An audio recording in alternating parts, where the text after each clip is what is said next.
We are living in tumultuous times. Christians killing one another. It's the devil's tactic. Divide and conquer. He'll do it on either side of politics or on no side at all. He'll do it in families. It's the devil's tactic.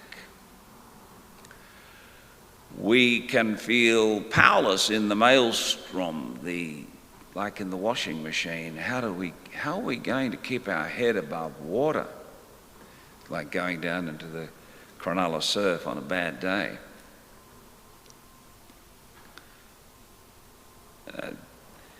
The Apostle John, who writes the first letter, has written a letter to you and to me. And he's put to us a very important question today. He says, who can overcome the world? Well, the very question implies that someone can overcome the world. Otherwise, the question doesn't make any sense.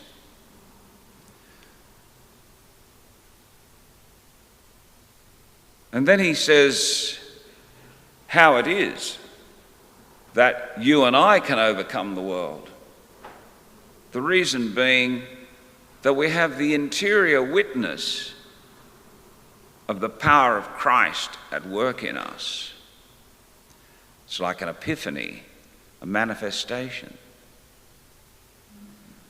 Now, those who were adult converts at this time would have understood, perhaps better than we do, because they'd left behind something and embraced something, and they knew there was a big difference, and they knew there was a power at work within them.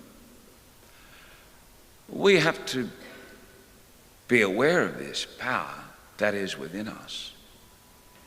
Threefold. There are three witnesses at work within us: the water, the blood, and the Spirit.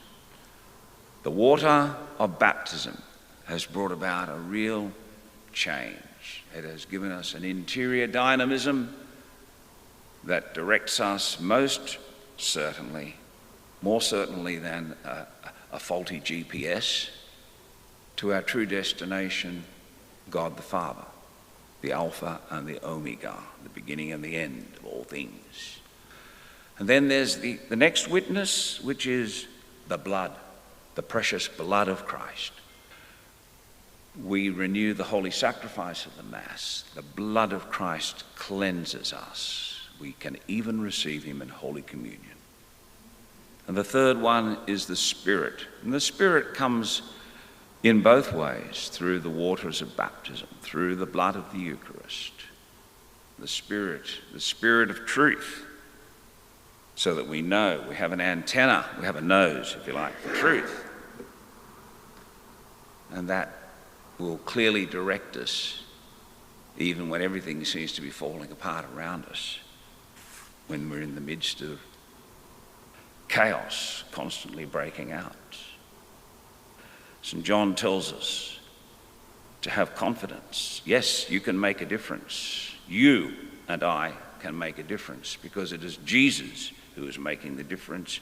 He is the cultural change agent. He is the one who can preserve us from the contagion around us, but also help us to change the culture within, and then the culture around us. Let us pray that we never lose sight of this exciting truth.